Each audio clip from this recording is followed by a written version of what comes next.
ኢትዮጵያ የባህር በር ካላት አሁን ስዊዝ ካናልን የመደራደር አቅም ተፈጥሯል። ኢትዮጵያ ውስጥ ችግር ባለባት ሰዓት ነው ኤርትራና ኤርትራውያንና ቀይ ባህራችንን ያጣል። አሁን ብዙ ፖለቲከኞች አዚፍ ኃይለ ሥላሴ በግድ ውሸት ነው ሐሰት ነው። አሁን ይወለ ከኤርትራ ጋር የምንኖረው ኑሮ ከኤርትራውያን ወንድሞቻችን ጋር የምንኖረው ኑሮ ከባህር በር ጋር በተያያዘ ሶስት አማራጭ እኔ አሁን የባህር በር ለማግኘት አለ የባህር በር ማግኘት ልመና አይደለም መብቴ ነው።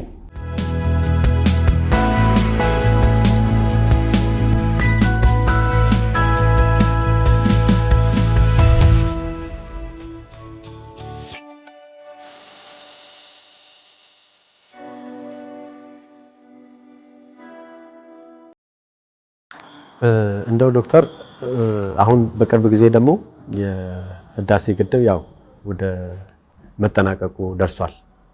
ይሄን እነሱም ተገንዝበውታል። ይሄን ከተገነዘቡ በኋላ ደግሞ በተለይ አሁን ላይ ሌላ አይነት ስትራቴጂ ይዘው መጥተዋል። ማለት ኢትዮጵያን ከቀይ ባህር ይማራቅ። ለምሳሌ አሁን በቅርብ ጊዜ የቀይ ባህር ጉዳይ የሚመለከተው በዙሪያው ያሉ ቀይ ባህር የሚያዋስናቸው ሀገራት ብቻ ናቸው የሚል አይነት አካሄድ ይዘው መጥተዋል። ይሄ ምን ማለት ነው? ማለት በአንድ በኩል የኢትዮጵያን ውሃ በብቸኝነት የመጠቀም ፍላጎት አለ፣ በሌላ በኩል ደግሞ ቀይ ባህርን አያገባችሁም የሚለው አይቃረንም እርስ በርሱ። እሱ ቅድም እንዳልኩ የሚመሩበት ስቱፒድ ፖለቲክስ ነው፣ አንፋውንድድ ፖለቲክስ ነው። ምንም መሰረት የሌለው ፖለቲካ ነው የሚያራምዱት ስለለመዱት በልማዳዊ ፖለቲካ ውስጥ ከሁኔታዎች ጋር መለወጥ። ኢትዮጵያ ነቅታለች። ከአሁን በኋላ ማንም ሊይዛት አይችልም። ገና ብዙ ግን የምንገድበው they must know this ምክንያቱም የህዳሴ ግድብ ብቻውን ልንተው አንችልም። ይሄን ታውቃለህ። ሲልት ይሞላዋል ነገር እሱን መከላከያ እሱን ረጅም ከ100 ዓመት በላይ ያለፈ ጥቅም እንዲሰጥ ሌሎች ግድቦች የግድ ነው፣ እነሱም ያቋታል። እኛ ኢትዮጵያንም አሁንም ነው መጀመሪያ ያለው። አሁን ቀጥሎ የኢትዮጵያ አጀንዳ መሆን አለበት ወደ ገበሬው ወደ ማዳበሪያና ወደ ግድቡን የማስቀጠል። ገበሬው ስንል ግድበህ የመስኖ አገልግሎት ካልሰጠው ምንም ሊመጣ ይችላል። ስለዚህ ወደ ቀይ ባህር እንዳንወጣ የሚፈልጉበት ዋናው ምክንያት still they dream ነው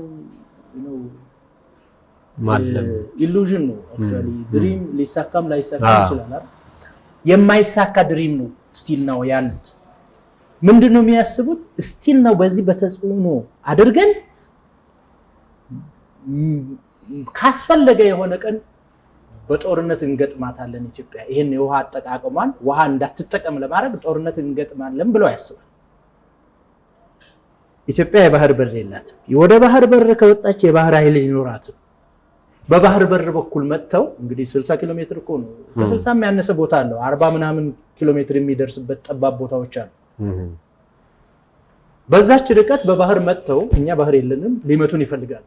ሚሳኤል ተኩሶ እኮ የፈለጉትን ከተማ መምታት ይችላሉ። እዛ ቀርበው መሬታችን ሳይነኩ ማለት እቺ አትጠፋለች።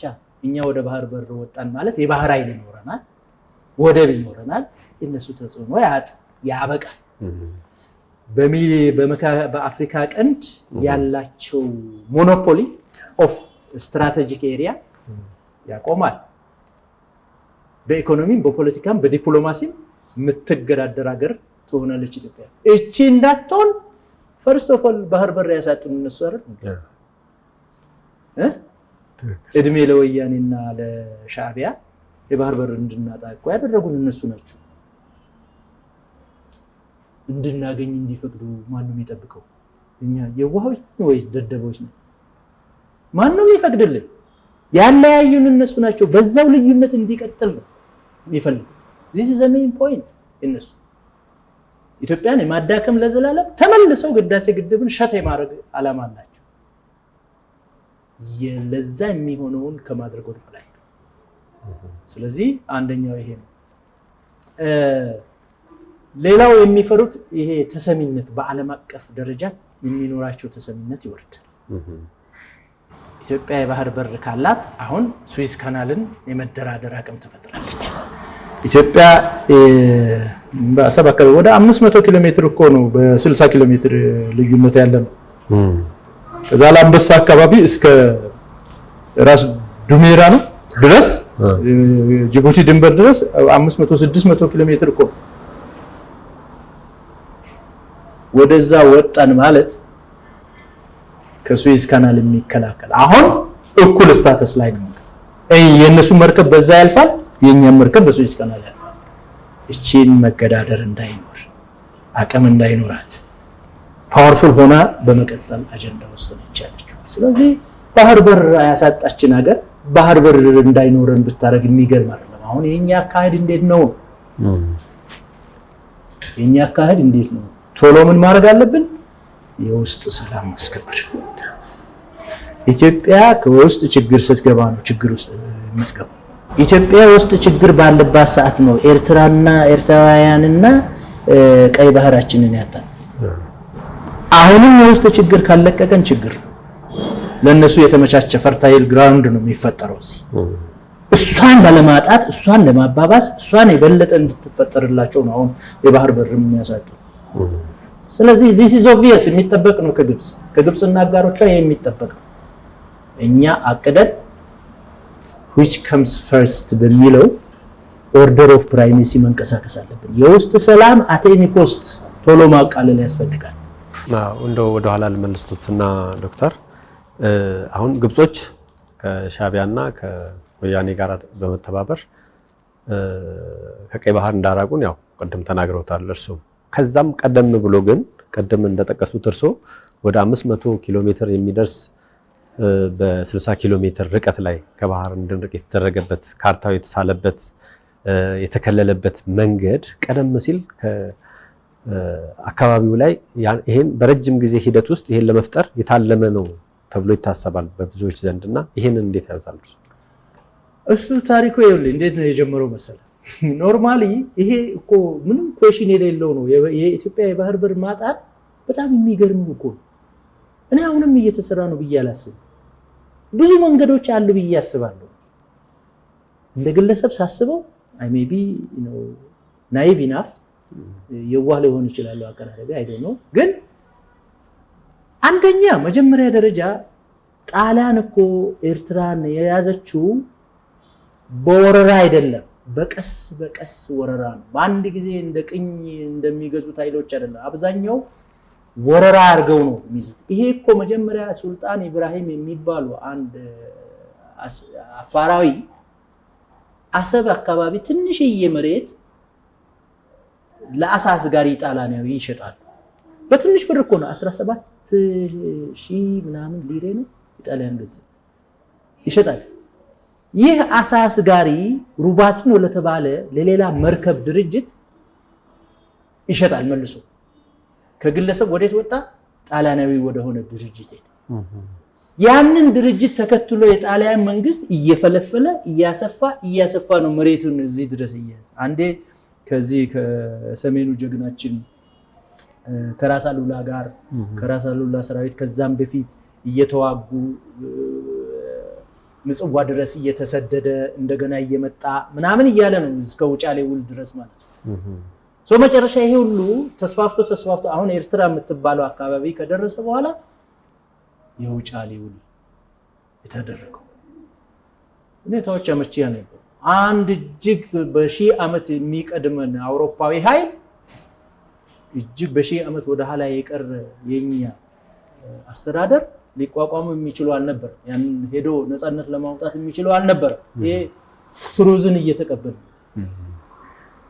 ከዛ በላይ በቃ ሌላ ተጨማሪ እየፈለፈለ ሲያስቸግር ወደ ትግራይ እየመጣ ሲያስቸግር ነው ተቃውሞ አሰምተው ውሉ ወደ ውጫሌ እንዲመጣ ተደረገ። እንዳየው በአንቀጽ 17 መሰረት ምክንያት ውሉ ፈረሰ፣ ወደ አድዋ ጦርነት ተሻገረ።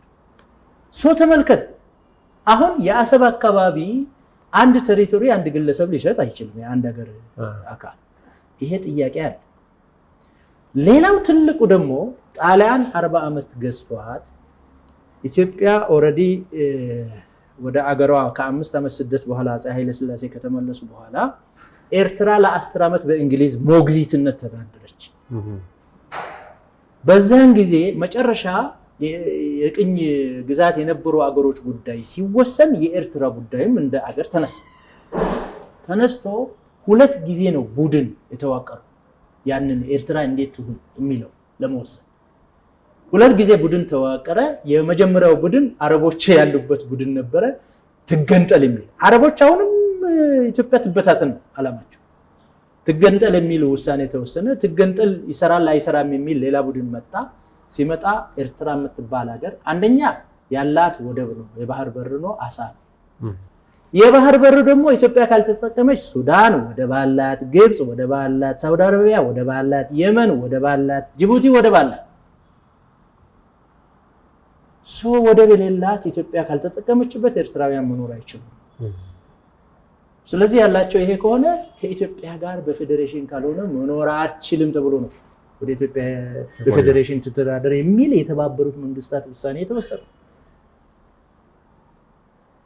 አዝናለሁ ተመለስ ኢትዮጵያዊ ንጹህ ኢትዮጵያዊ ቢሆኑ ኖሮ ይሄን ኢሹ ማንሳት ይችሉ ነበር። ወደ ፌዴሬሽን ነበር የምንገባው።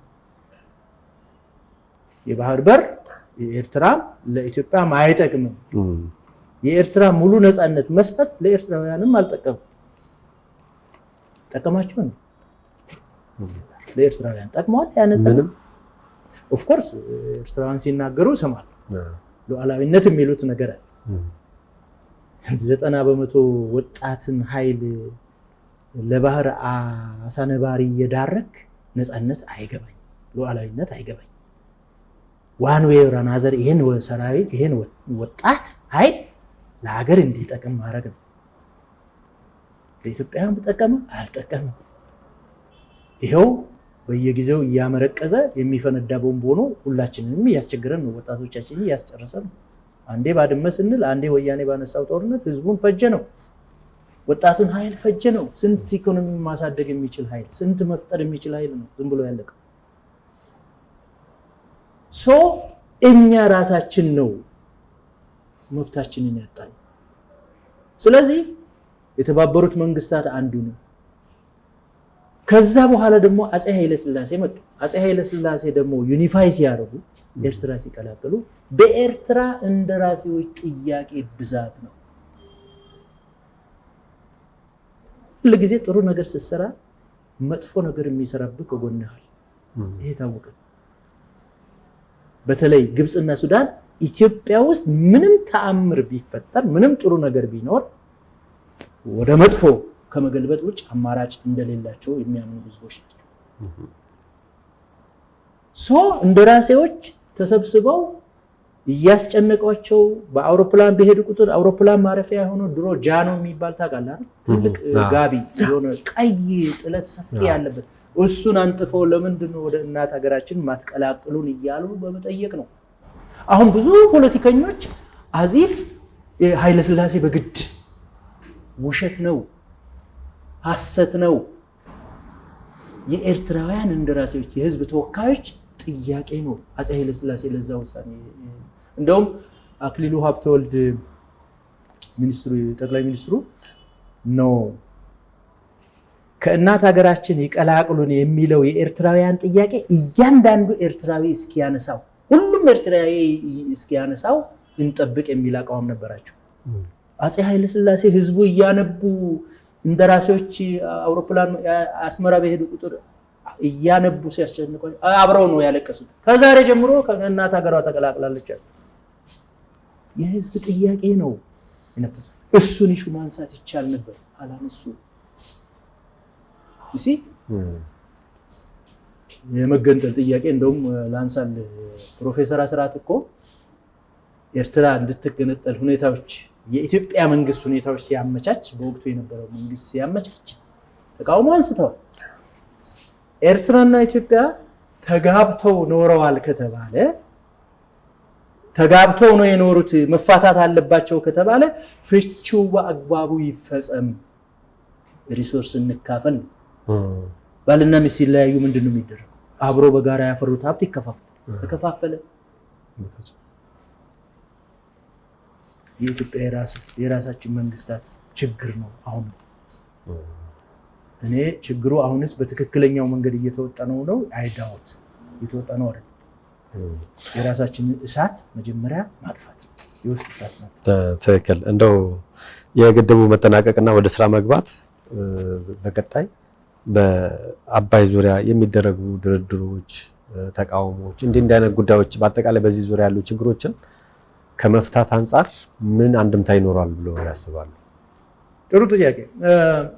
መጽሐፌ ላይ ያለ ባይዘው ይሄ መጽሐፌ ላይ መጨረሻ ላይ 3 ግድቦች ይታያሉ። የመጀመሪያው ህዳሴ ግድብ ነው፣ በቀይ ነው ብሎኩ። ሁለተኛው ቢጫ ነው፣ ሶስተኛው አረንጓዴ ነው። ይህ ማለት ነው ያላደረጉት ነገር የለም። ይሄን ግድብ ለመሸት ዳውን ለማድረግ ለመዝጋት ጸጥታው ምክር ቤት ድረስ ተሄደ፣ አሜሪካ ድረስ ተሄደ። ማናቀው ውል እንድንፈርም እስከ መገደድ ድረስ አስገድዶ መደፈር። ትራምፕ ብዙ ጊዜ ቻይና አስገድዳ ሶሪ ቃሉ ጥሩ አይደለም፣ ሴንስ ሲያደርግ የሆነ ዱርዬ ያስመስላል። ግን ዛት ኢዝ ትሩ። ለኛ ግብጽ አስገድዳ ኢትዮጵያን የመድፈር አይነት ነው ፖለቲካው የምታካሄደው። የህዳሴ ግድብ የመጀመሪያው ከአስገድዶ መድፈር የምንወጣበት ቁልፍ የሚከፈትበት በብዙ መንገድ ነው። አንደኛ ኢትዮጵያ ካሁን በኋላ መገደብ አትፈራም፣ በራሷ ገንዘብ ትገድባለች። አሁንም የቀሩት እንግዲህ ወደ 3ቱ ግድብ ስመጣልህ ግን የመጀመሪያው አሁን ባለንበት ስቃይ ቀይ ያረኩት እንደዛ ይሄው ስቃይ ያልገጠመን የለም። ከአረብ ሊግ አባል ሀገራት ታስታውስ እንደሆነ የአረብ ሊግ ስብሰባ ላይ ካይሮ የሳውዲ አረቢያ ምክትል ጠቅላይ ሚኒስትር ነው መከላከያ ሚኒስትር ሄዶ ኢትዮጵያ የግብፅን ውሃ ትነኪና እናጠፋሻለን ብሎ እኮ ፎክሮ ያለ ኦፍ ኮርስ ከስልጣኑ ወርደዋል ነው የሚባለው። ጥሩ ነው አይደለም እግዚአብሔር ይወቅ። ከዛ ኤርትራንም የኛን ህዝብ ማለት ነው እኔ አሁን ቅድም እንደነገርኩ እኔ ኤርትራ የኢትዮጵያ አካል ነች ብዬ አስባለሁ። ኢትዮጵያም የኤርትራ አካል ናት ብዬ ነው የማስበው። እንደዚሁ ነው የምሞተው።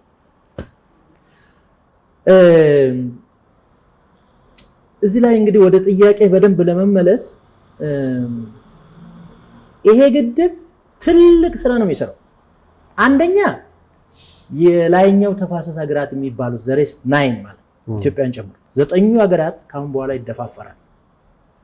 ለመገደብ ምንም የሚያግዳቸው ነገር የለም፣ በተለይም ለሃይድሮ ኤሌክትሪክ ዳም። ምክንያቱም ቅድም ያነሳው የዓለም አቀፍ ህግ መርህ አንዱ ምንድነው? ኖት ቱ ኮዝ ሲግኒፊካንት ሃርም ነው የሚለው። ይሄ ቆንጠጥ የሚያደርግ ጉዳት በማያደርስ መልኩ መጠቀም የሚል አይነት ነገር አለ። ስለዚህ ያንን ተጠንቅቀው እንደሚያደርጉት ይታወቃል። ከኢትዮጵያ ጋርም እንግዲህ ኢትዮጵያ የብዙ ነገር መሪ ነች በአፍሪካ። አሁን ትንሽ የሆነ የተረጋጋ ሁኔታ ውስጥ መግባት ያልቻልንበት የሆነ ገጭ ነው አይደለ? ከጎረቤቶቻችን ጋር የሆነ ተገጫይተን እንጂ የአፍሪካ አንድነት ድርጅትም የአፍሪካ ነፃነትም ብዙ የአፍሪካ ነፃነቶች ደግፋለች። የአፍሪካ አንድነት ድርጅት መስራች ዋናዋ ቀስቃሽ እሷ ነች። ይሄ ደግሞ የጀመርነው ከአፄ ኃይለ ሥላሴ አይደለም፣ አድዋ ጦርነት ነው ዋናው የአፍሪካ አንድነት ድርጅት ያበቃል። ከዛ ደግሞ የነፃነት ያደረግነው ተጋድሎ በአፍሪካ ውስጥ ተደማጭነት አለ። ብዙ የአፍሪካ ሀገራት ኢትዮጵያን የመከተል የኢትዮጵያን መንገድ የመከተል አላቸው። ነገር ግን it depends upon our utilization of that potential። ያንን ፖቴንሻል እንዴት አድርገን ነው የምንጠቀምበት? ማስተሳሰር በቺፕ ሃይድሮ ኤሌክትሪክ ፓወር እነዚህ ሀገራት እንዲገዙ ማድረግ፣ ላይኑን ወደ እነሱ መዘርጋት፣ ማስተሳሰር ያስፈልጋል። በኢኮኖሚ ካላስተሳሰርከው የትኛውም አግሪመንት ኤኒታይም ይፈርሳል። አድቫንቴጁ ነው ያለው። አንተ ፓወርፉል ካልሆንክ አሁን ለምሳሌ የተለያዩ አግሪመንቶች ተፈራርመናል they fail። ግብጽ አይላ ጨዋታ መጫወት ከቻለች የግብጽ ደጋፊና ግብጽ ራሷ ከዚህ ከስዊዝ ካናል ጋር ካላት ጥቅም በዛ መርከቡ የማይመጣ የለም፣ ወይም በመርከብ ዕቃ የማይመጣለት የለም። ሁሉም አፍሪካ በዛ ያልፋል፣ በዛ አካባቢ ንግድ ሲመጣ ማለት ነው። ስለዚህ ምንድነው የሚሆነው? የግብጽ ኃያልነትና የግብጽ ተጽዕኖ በኢትዮጵያ ላይ ተጽዕኖ ፈጣሪነቷ ካየለ ሲኤፍኤ የተፈራረምነው ፊርማ ምንም ትርጉም ላይ ይሰጥ ይችላል። ሊዞሩ ይችላሉ። ከጥቅም ጋር ነው፣ ከኃያልነት ጋር ነው። ኢትዮጵያ ሃይድሮ ኤሌክትሪክ ፓወር ዲስትሪቢዩት በማድረግ መልሶ እንደገና ለሀገር ውስጥ የሚሆነውን እሱ በዛ በኩል ይመቻል።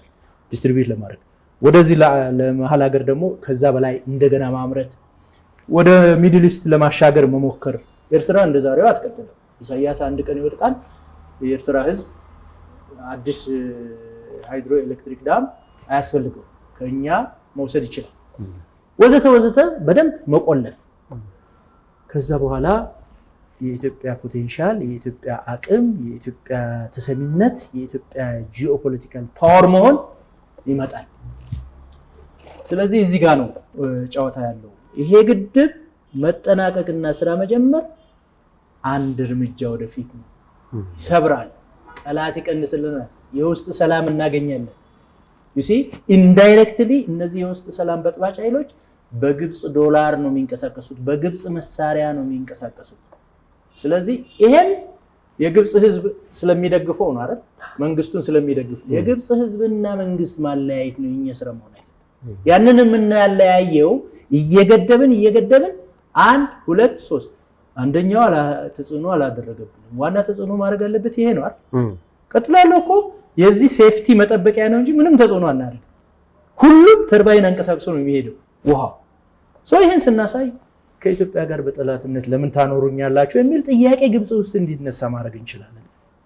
እንዴ ሽዱ ማድረግም ያለብን እሱ። እኔ እውነት አንድ ጊዜ ጀምረን ነበር። እንደውም በሆነ አጋጣሚ ግብጽ ውስጥ ምሁራን እናገኛለን ተብለን የቀድሞ የራሺያ ምሩቃን በግብጽ የሚካሄድ ኮንፈረንስ ነበር። እዛ ኮንፈረንስ ተጋብዘን ግብጾች የግብጽ ኤምባሲ እንትን የከለከለን ቪዛ የከለከለን ሁኔታ ነው የተፈጠረው። በዛ አጋጣሚ እዛ ኮንፈረንስ ላይ የግብጽ ምሁራንን የተባሉትን እናገኛቸዋለን። ቁጭ ብለን እንወያይና የአባይን ኬዝ እንፍታ የሚል ጥያቄ እናነሳለን ብለን አጀንዳ ይዘን ተነጋግረን 8 ነበር ከለከለ ቪዛ። የግብጽ ምሁራን አሁንም እንጋብዛቸው እስቲ፣ የሆነ ሰው ኢኒሺዬቲቭ ይውሰድ፣ መንግስትም ያግዝ። let's discuss ከኢትዮጵያ ጋር በጠላትነት ነው የሚያዋጣቸው ወይም በሰላም ነው? ግን እኛ ቀድመን ህዝባችንን እንያዝ። የተከፋፈለ ህዝብ ይዘን እውነቴን ነው ይሄ አማራ፣ ኦሮሞ፣ ትግሬ የሚል ወይም ሲዳማ፣ ጉራጌ የሚል ዲፈረንስ አልቀበልም። አማርኛ ይገባኛል፣ ኦሮምኛ ይገባኛል፣ ትግርኛ ይገባኛል፣ ጉራግኛ የሚባለው ቋንቋው ይቀበለዋል። ኦሮሞ አማራ የሚለው ዲቪዥን ግን ያጠፋናል። እሱ ማጥፋት ቋንቋዎቻችንን ግን መቀበል። የቋንቋ ዲፈረንስ፣ የሰው ዲፈረንስ፣ የተለያዩ ነገሮች አሁን እየተሰራብን ያለው እዚህ ላይ።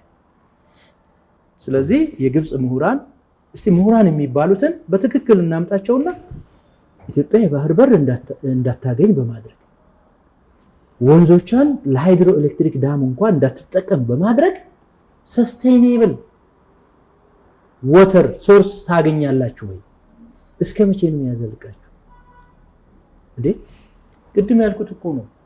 በአበበ ኪስ ውስጥ ያለ ገንዘብ በቀለ ሲወስድ የአበበ ኪስ እንዲሞላ ማድረግ ነው የሚሻለው ወይስ አበበ ያንን ኪሱ ውስጥ ያለውን እንዲዘጋው ነው ወይም እንዲያጠፋው ነው ማድረግ የሚሻለው?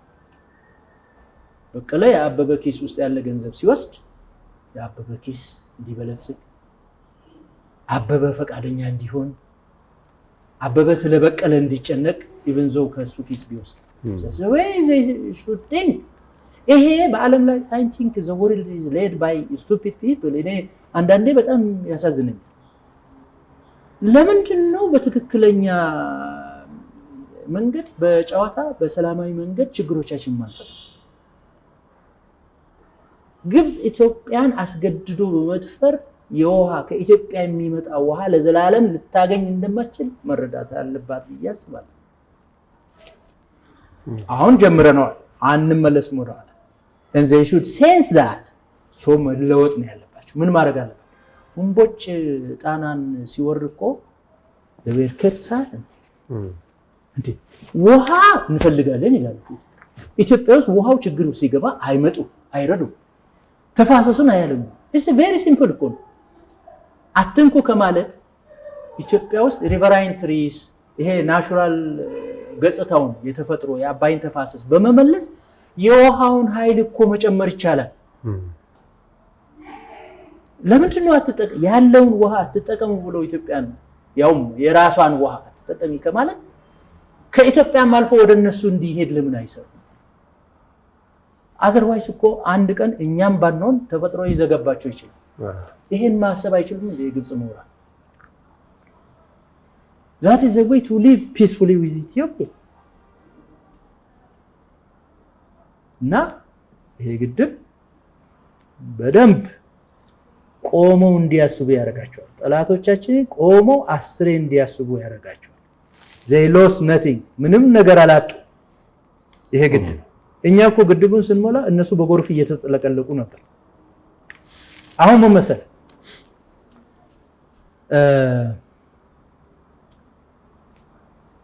እኛ መጠንቀቅ አለብን። አሁንም ከችግር አይላቀቁም እነዚህ ሀገሮች። አሁንም ችግር ከመፍጠር አይላቀቁም። ብልህ ሆኖ መገኘትና በተለይ የውስጥ ሰላማችንን በደንብ አስጠብቀን መገኘት።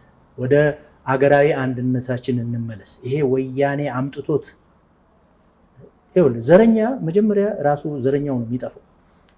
ሂትለር ዘረኛ ነበር። የአሪያን ዘር የተባለ የጀርመን ኃይል ዓለምን መግዛት አለበት ብሎ ተነሳ። ራሽያ ቀጥቅጣ መጨረሻ ራሱን ገደለ። ወያኔም እንደዚህ ሆኖ እያየን ያለን። ሌሎች ወያኔ የፈጠራቸው ዘረኞችም እንደዚሁ ቢያስቡ ጥሩ አይጠቅመንም። ከዚች አገር የትኛውም ክልል ተገንጥሎ አገር መሆን አይችልም። ሁላችንም አብረን ነው የምንጠፋው። ለዚህ ከዚህ በፊት አንስቼዋለሁ። ሁለት ምክንያት አለ። አንደኛ እየተጠቃን ያለነው በውሃ ችግር ነው። ውሃችን ደግሞ ሁሉንም ክልል ይመለከታል። አሁን አንዱ ችግር ብዙ ምሁራን ስለ ውሃ አባይ ስንል በጣና አልፎ ይሄ በጢስ አባይ የሚያልፈው ወንዝ ብቻ የሚታየን ደደቦች ብዙ ነው። ደብረ ብርሃን ሄደህ ታውቃለህ? ጃማ የሚባል ወንዝ ታውቃለህ? አባይ ነው የሚገባው። ወልዲያ ሄድ በሽሎ የሚባል ወንዝ አለ፣ አባይ ነው። ከእንጦጦ ጀርባ ሙገር የምትባል ወንዝ አባይ ነው የምትገባው። ከኤርትራ፣ ትግራይ፣ አማራ፣ ኦሮሚያ፣ ቤንሻንጉል ጉሙዝ፣ ጋምቤላ፣ ደቡብ ህዝቦች አባይ የሚባለው አካባቢ ያለ በሙሉ ዝናቡ ምንጩም ወደ ግብጽ ነው የሚሄደው። ማን ቀረ? ወደ ምስራቅ እንምጣ። ሲዳማ፣ ጌዴኦ፣ የሐረር ኦሮሚያ፣ የምስራቅ ኦሮሚያ፣ ሶማሌ የሚባለው ደግሞ በገናሌና ተፋሰስ ነው። አየህ ኢንዳይሬክትሊ ገናሌና ሸበሌ የተባሉ ወንዞች የሶማሊያ ብቸኛ ወንዞች ናቸው። የሷ የቴሪቶሪ ጥያቄ ያላት ህዝቤና እንዳረጋለሁ የሚል ጥያቄ ያላት ሶማሊያ አየህ ግመል የረገጠው መሬት ሁሉ የኔ ነው የምትለው እነዚህ ውሃ አደጋ ውስጥ እንዳይገባባት ህዝቧን ፍለጋ አይደለም። ታላቋ ሶማሊያ የሚል ኢሉዥን ከዚህ ጋር የተያያዘ ሶማሊያ ብቸኛ ኤክስፖርት አይተማ ሙዝ ነው በአሁኑ ሰዓት። አየህ ሙዝ እንደ ቅድም እንዳልኩ እንደ ጥጥ፣ እንደ ሸንኮራ፣ እንደ ሩዝ ውሃ 24 ሰዓት ነው። ስለዚህ ሁሉም ከኢኮኖሚ አንፃር ምን ማለት ነው? ጠቅላላ የኢትዮጵያ ምናልባት እንደው ውሃ ወደ ውጭ የማታመርት ክልል ብትኖር አፋር ናት። ሁሉም የኢትዮጵያ ውሃ በሙሉ ከነምንጩ ከነዝናቡ ከነወንዙ የሚሄደው ወደ ውጭ 86% ወደ ግብጽ ነው። ስለዚህ የሁላችን ጥያቄ ነው የአባይ ጥያቄ። የወንዝ ጥያቄ የውሃ ጥያቄ ከሆነ የግብጽና የሱዳን አጀንዳ ወንዙና ውሃው ሁላችንም ብሔር 89 የኢትዮጵያ ብሔር ብሔረሰቦች የሚያመርቱት ነው። ኢትዮጵያ የምትለዋን ክር መበጠስ ከቻሉ ከዛ በኋላ እያንዳንዱ ብሔረሰብ ለዶሮ ውሃ ማጠጫ ከግብጽ ለምኖ ነው የሚሆነው። ይሄ ሊታየን ይገባል። ስለዚህ ይሄ ነው እንግዲህ መታወቅ ያለበት ማለት ነው። ኦኬ እንደው አሁን ኢትዮጵያ በተለይ የዚህ የናይል ተፋሰስ ሀገራት የሚባሉት እንግዲህ ቢያንስ 6ቱ ሀገራት አሁን ፈርመው ኮሚሽን ተቋቁሟልና ይሄ ምንድነው አሁን የሚጠቅመው? በቀጣይ ለዚህ ከዚህ ጉዳይ ጋር በተያያዘ ምንድነው የሚጠቅመው? አሁን በደረሰበት ሂደትስ ምናልባት በቀጣይ ወዴት ይሄዳል ብለው ያስባሉ? ቅድም ለማንሳት ሞክሬያለሁ። እነዚህ የናይል ተፋሰስ ሀገራት ግንኙነት ቅድም እንዳልኩ ሁለት ክፍል ነው ያለው፣ ታችኛው ተፋሰስ እና የላይኛው ተፋሰስ። የላይኛው ተፋሰስ ሀገራት ጋር ነው እንግዲህ እኛ ግንኙነት እነዛ በጠላትነት ስለሚያዩ አጌንስት የዛት ኢንተረስት ስለሆነ ይሄ ብዙ የምትተማመንበት አይደል። ማንኛውም ውል ቅድም አንስቼዋለሁ በተዋዋዩ ሀያልነት ሊጸድቅም ረጅም ዓመት ሊቆይም ሊፈርስም ይችላል። የትኛውም ውል ዓለም አቀፍ ሕግ እንኳን እየፈረሰ ነው። ዓለም አቀፍ ሕግ እኮ የለም። ለእኔ አሁን ዓለም አቀፍ ሕግ አለ ወይ የለም የሚለው ምናልባት ዓለም አቀፍ ሕግ በሚል የአፍሪካ መሪዎች የሚታፈኑበት ሕግ ነው ያለው፣ ሌሎቹ አያያዝም። ስለዚህ ይሄ ውልን የምትመካበት አይደለም። መመካት ያለብህ በአገርህ ሕዝብ ነው። በፕላንህ ነው፣ ስትራቴጂክ ፕላንህ ላይ ነው መመካት፣ በህዝብህ አንድነት ላይ ነው መመካት፣ የህዝቦች መፈቃቀር ላይ ነው ብዙ መስራት። ፍራጃይል የሆነ በዘር ፖለቲካ የተበከለ ህዝብ ይዘህ ከባድ ነው መንገዱ፣ በጣም እሾሃማ ነው። ከዚህ መውጣት ነው ቶሎ። ስለዚህ እነዛ ውሎች ሊጸኑ የሚችሉት በኢትዮጵያ ብርታት ነው። ኢትዮጵያ ከበረታች፣ በኢኮኖሚ ካስተሳሰረች፣ ይሄ የ1929 እና የ1959 ውሎችን በጣትሳ መጣል ከቻለች፣ ኦልሬዲ ጀምረዋለች፣ ተበጥሷል። እነሱ ውሎች ካሁን በኋላ አይሰሩ። ከዛ ውጭ ደግሞ ግብጾች የሚመሩበት አንድ ሁለት ነገሮች ደግሞ አሉ። ታሪካዊ ተጠቃሚነት የሚባል what does it mean? ታሪካዊ ተጠቃሚነት ማለት እኮ ለዘመናት ለሺዎች ዓመታት እኛ ስንጠቀምበት ኖረናል። ኢትዮጵያ ያስፈልጋትም እኮ this is historic right የሚሉት ይሄ እሱ again የሆነ ሶሪ ያንኑ ቃል ልደግም ነው። ፖለቲክስ አይደለም። ዘመን እየተለወጠ እያደግን እኮ ነው። በአስተሳሰብ በቴክኖሎጂም እያደግን በሄድን ቁጥር ነገሮች እየለወጥክ ነው። ሶ ዋት የኢትዮጵያ ህዝብ ከግብጽ ህዝብ ግብጽ ትበልጠን ነበር እኮ በህዝብ ብዛት። የኢትዮጵያ ህዝብ አሁን ሄዷል በ20 ሚሊዮን አካባቢ እየበለጠ ነው። በ30 ሚሊዮን ሪሶርስ መጠቀም ትገደዳለህ። ወደህ አይደለም፣ ግብጽን ለማጥቃት አይደለም፣ መጠቀም ግዴታ ስለሆነ ነው። ይሄን ማወቅ ነው። ሌላኛው ግብጾች የሚመሩበት ህግ ምንድነው? አንዱ ሄሮዶቱስ የሚባል አሳሽ ግሪካዊ አሳሽ አይ ቲንክ ምን አለ? ኢጂፕት ኢዝ ዘ ጊፍት ኦፍ ናይል አለ ነው። ዋት አባውት ኢትዮጵያ? እሱ ስለ ኢትዮጵያ አያውቅም። ኢትዮጵያን አልጎበኘም። ግብጽ በናይል ላይ ብቻ ዲፔንድ ማድረጓን ያይ እንዴ 75% ዋተር ሪሶርሳችን አባይ ውስጥ ከሆነ we are also more the gift of Nile, the gift of አባይ እኛ ይሄ ዘላለም ሊፈስ አይችልም። ስለዚህ እነዚህን ማስቀረት ከቻል እያስቀረን ነው፣ ጀምረናል። አሁን በቅርቡ መጀመር አለብን ሌላ ኃይለኛ ግድብ በሁለት ምክንያት፣ አንድ የነሱን ጫጫታ የሰላም የሚነሱን ነገር ለማስቆም፣ አንድ ሁለተኛ ደግሞ ትልቁን የህዳሴ ግድባችንን ከሲልት ሴቭ ለማድረግ ሴፍቲው እሱን ከላይ ብዙ ግድቦች ያስፈልጉናል። ሶ ይሄ አግሪመንቶች እንዴት ነው እንደ ሁኔታው የሚሆኑ ናቸው። አንተ ጠንካራ ሆነ በኢኮኖሚ ማስተሳሰር፣ አሁን በኔትወርክ በፓወር ኔትወርክ ካስተሳሰር ናቸው። ያ ፓወር ኔትወርክ ደግሞ አስተማማኝ ካደረግነው እነሱ ሌላ አማራጭ እንዳያስቡ አድርገን ከያዝ ነው ይዘልቃሉ። የተወሰነ ጊዜ ጥቅም ካገኙ ግን ይለወጣሉ። እሱ ላይ አይደለም መመካት ያለብን፣ በህዝባችን ነው። ልክ አፄ ምኒልክ በህዝባቸው ሲተማመኑ ነበር። መሳሪያ ሰብስበው የሚያስፈልጋቸውን ለጦርነት የሚያስፈልጋቸውን አቅም ገንብተው ከፈረንሳይና ከራሽያ ሁሉን ካደራጁ በኋላ ካልም ይዘው ምን አሉ? የሚተማመኑበትን ህዝብ እስከ ህዳር እኩሌታ ወራኢሉ ከተመ ላገኝ ዋ ወስልተህ የቀረህ እንደሆነ ብለው ሄዱ። ይሄ ነው የሚያስፈልገው። እንደው የመጨረሻ ጥያቄ ላንሳና በቀይ ባህር ዙሪያ ያው በርካታ የአገራት የአውሮፓ የአሜሪካ ሀገራት በዛ አካባቢ ሰፍረዋል። በተለይ የሚሊተሪ ቤዝ በማቋቋም ረገድ ብዙዎቹ እዛ አካባቢ ይመላለሳሉ። ይሄ በሆነበት ሁኔታ ኢትዮጵያ ደግሞ እዚህ ቅርብ ስር ሆና እንደዚህ አይነት እድሎችን የተከለከለችበት ሂደት አለና ይሄ ምን ያህል ተቃርኖ ነው? በአጠቃላይ ምን ማለት ይቻላል በዚህ ጉዳይ ላይ? ኢትዮጵያ ኖርማሊ እነሱ ሲሰፍሩ የመጀመሪያው አገር ባህር ኃይል ሲመሰረት የት ነበረች ኢትዮጵያ? ዋት ዋዝ ሮንግ ዊዝ ዛት? ምንድን ነበረ? እሺ አንደኛው መሰረተች አይደል? ቻይና ነበረች መሰለኝ መጀመሪያ መስራች በጅቡቲ። ከዛ ቀጥሎ ሌላ አገር ሲመጣ በርካታ ናቸው። 11 አካባቢ ጃፓን፣ ጀርመን ምናምን ብዙ ናቸው። ኢትዮጵያ ተኝታለች። ሆን ብሎ ያስተኛት የወያኔ ኢህአዴግ መንግስት ነበረ። እስቲ ነው በደንብ የሆነ በተቀናጀ መልክ ነቅተናል ለማለት ይቸገራል።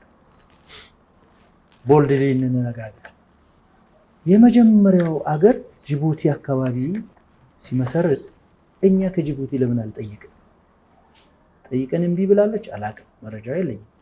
ይሄ የሚደበቅ ነገር አለ። ለምንድን ነው ሲስተማቲካሊ የያዝነውን እየለቀቅን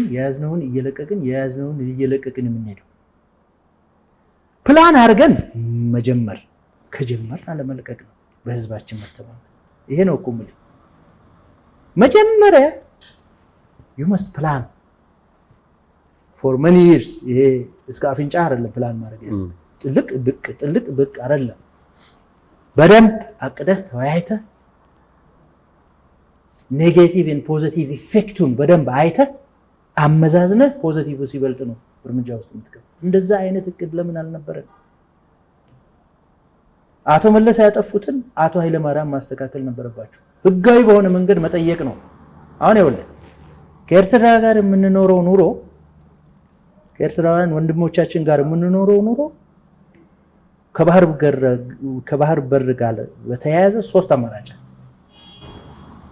አንደኛው አማራጭ ድሮ ወደ ነበርንበት ፌዴሬሽን አስተዳደር ተመልሰን መኖር በኤርትራውያን ፍላጎት። ሁለተኛው አማራጭ ከኢትዮጵያ ጋር መቀላቀል። ሶስተኛው አማራጭ ኢትዮጵያ አለኝ የምትለውን ሀብት መከፋፈል ነው። በተለይ ባህር በር መከፋፈል። ባህር በር ነው ያልኩት እኔ፣ ወደብ አይደል። ባህር በር ሲኖር ወደብ ትገነባል። ከዚህ ውጭ አማራጭ አይኖርም። ሱነር ኦር ሌተር ይሄ ይመጣል። ኤርትራውያን ለዚህ መዘጋጀት አለባቸው። ኢትዮጵያ ወዳ አይደለም የባህር በር የሚያስፈልጋል። የራሷ የባህር በር በአቶ መለስ ዜናዊ ያውም በሌላቸው ስልጣን እኮ ነው የወሰነው። የጊዜያዊ መንግስት ፕሬዚደንት እንደዛ አይነት ውሳኔ መወሰን አይችልም። ቋሚ መንግስት፣ ህዝብ የመረጠው መንግስት ሲኖር ከጫካ የመጣ ቡድን ነው ሲመሩ የነበረው። ያ ቡድን በፈለገው መልኩ እኮ ነው የተነጠቀው። ያንን ሹማ መቀበል መቻል አለበት። ለኤርትራውያን ማሰብ አለባቸው። ኤርትራውያን ለራሳቸው ማሰብ አለባቸው። ከኢትዮጵያ ጋር በሰላም በፍቅር የኤርትራ ኢንቨስተሮች ኢትዮጵያ ውስጥ፣ የኢትዮጵያ ኢንቨስተሮች ኤርትራ ውስጥ ሲሰሩ ነው። ባንዲራቸው እዛው ተባበሩት መንግስታት በራፍ ላይ ኒውዮርክ እና ብራሰልስ ላይ ይሰቃል። ችግር የለም። የኤርትራን ባንዲራ የኢትዮጵያን ባንዲራ። ህዝብ በልቶ ጠጥቶ መኖር አለበት በሰላም። ክብር እየተራብክ ዳቦ እየለመን ክብር ስለ ክብር ልታወራኝ አትችልም። I don't accept ይሄ። ወጣቱ እንደተወለደ ውጭ ሀገር እንዲያስብ እያደረግ ስለ ክብር፣ ስለ ነፃነት፣ ስለ ሉዓላዊነት ስታወራ ሼም ሊሰማ ይገባል። እኔ አቶ ኢሳያስ ለምን ታሪክ ሰርቶ አይሞትም? የሰራው ስህተት ለምን አርሞ አይሞትም? መሞቱ አይቀርም። ወይ ገድሉታል ወይ በራሱ ጊዜ ይሞታል አንድ ቀን። ይሄን የሚያውቅ አይመስልም። ሶሪ የሚያውቁ አይመስልም። ፕሬዝዳንት ናቸው አይደል? ኢትዮጵያና ኤርትራ ምንና ምን ናቸው ብሎ ጠይቀው እንደው የሆነች ክፍል ዘግተው ለአንድ ሰዓት አያስቡም? እስከ መቼ ድረስ ነው በዚህ አይነት እስር ቤት የሚያኖራል? እኔ አሁን የባህር በር ለማግኘት አለ የባህር በር ማግኘት ልመና አይደለም፣ መብቴ ነው።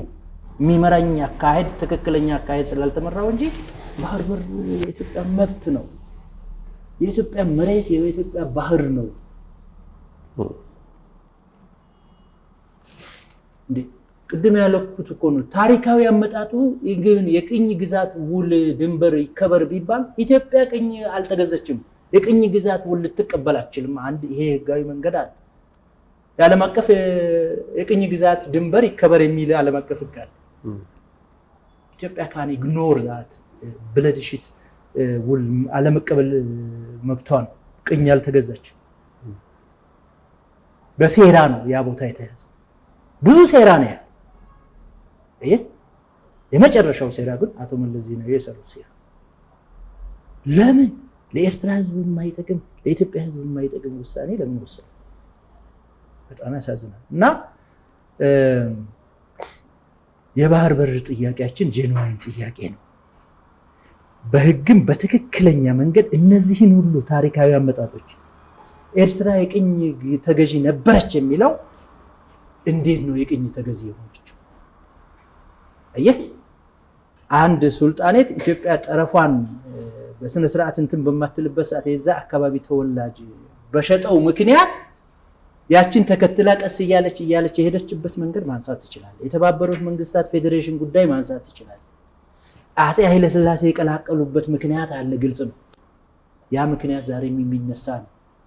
ኦኬ ለኤርትራ ግን ኤርትራውያንም ኢትዮጵያውያንም ለኢትዮጵያም ኤርትራውያንም ኢትዮጵያውያንም እንሰራ ነው የሚሻለው። ይሄ ነው ፋክቱ። ዶክተር ኢንጂነር ጥላሁን ኤርዶኖ ለሰጡን ሰፊ ማብራሪያ እጅግ ከልብ አመሰግናለሁ። እኔም በጣም አመሰግናለሁ በዚህ ወሳኝ አጀንዳ ላይ ሐሳቤን እንድሰጥ ስለጋበዛችሁ። ተመልካቾቻችን የዛሬው ውይይታችን ይህን መስል ነበር። አብራችሁን ስለነበራችሁ ከልብ አመሰግናለሁ። መልካም ቆይታ